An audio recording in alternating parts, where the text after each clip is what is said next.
Okay, so in terms of security, many people here, especially those from old generations, they don't spend money. They don't spend, like they just don't spend money, and they spend so much time making money, and they work so hard just to see the numbers go up. Yeah. To see their saving growth. That's understandable. That's very understandable. I think there's also a culture of understanding what savings are for. Yeah, and sorry, go ahead.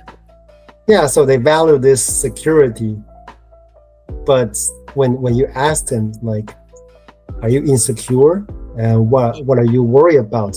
They can't answer. How come? They have an idea of it.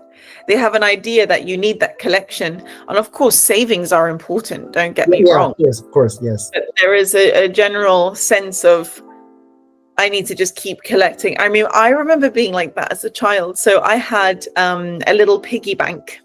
And I remember, so whenever I would get pocket money or money for my birthday or Christmas or whatever, I would put it in there.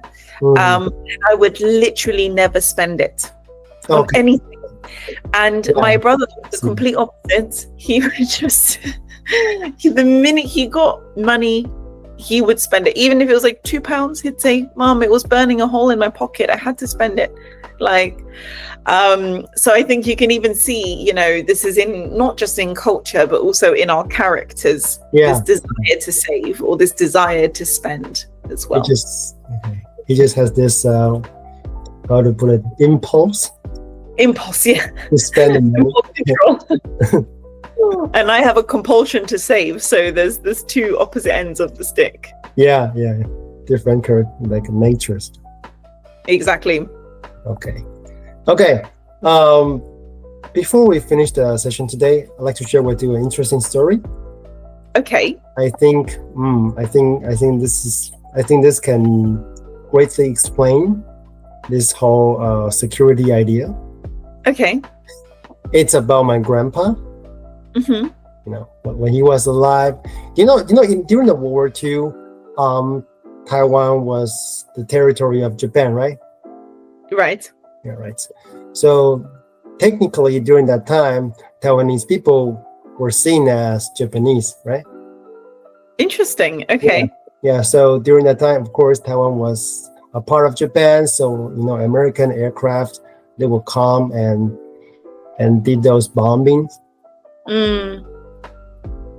And actually, I don't know how that worked, but during that time, people will collect those like a metal lid, like the lid of the cans. Oh, right. Yeah, the lids of the cans, and they would just pile them up to create some sort of reflections. Okay. I don't know what that's for. Maybe try to block the vision of the pilot or something. Mm-hmm. For some reason, they needed those lids. At that time, my grandpa was only like 20, maybe 20 years old. Okay, but 60 years after World War II, when he was 80, 90, he still collected those lids. But there was no bombing anymore. Why would he do that, right? Right, yeah. What was the motivation? Well, I don't know. I mean, that remains a mystery. I don't know why he felt the need to collect those. Do you think it is similar to those people from old generation, making money and saving money in the bank, but they don't know what that's for? You think it's similar? I would guess it would be habit. This is my presumption, would be that for him, seeing those, it was drilled into him from a young age that had value.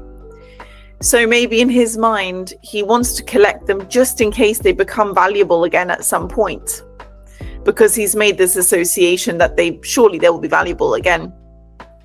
But that's really interesting. I would say I mean, would you say that the older generation are better with saving than the younger generation? Yeah, they wouldn't spend money. Like they don't even know like why or how Interesting. to spend those money, right? I'm not sure if I've observed the same thing here. I guess because, we come from a different time. Like you say, money is maybe more accessible to more people now because the class divide used to be a lot more drastic in the olden days in certain cultures and countries. So I'm presuming that nowadays, it's a matter of, because money is more accessible, we're more used to buying things that we want, that we all enjoy and have autonomy over that. Whereas before it's like money is there to either be used to survive or to save in case something happens again, like a war or something like that. Yeah. So I guess it's just a very big shift in mentality, and it's hard to shake that off, especially for your grandfather.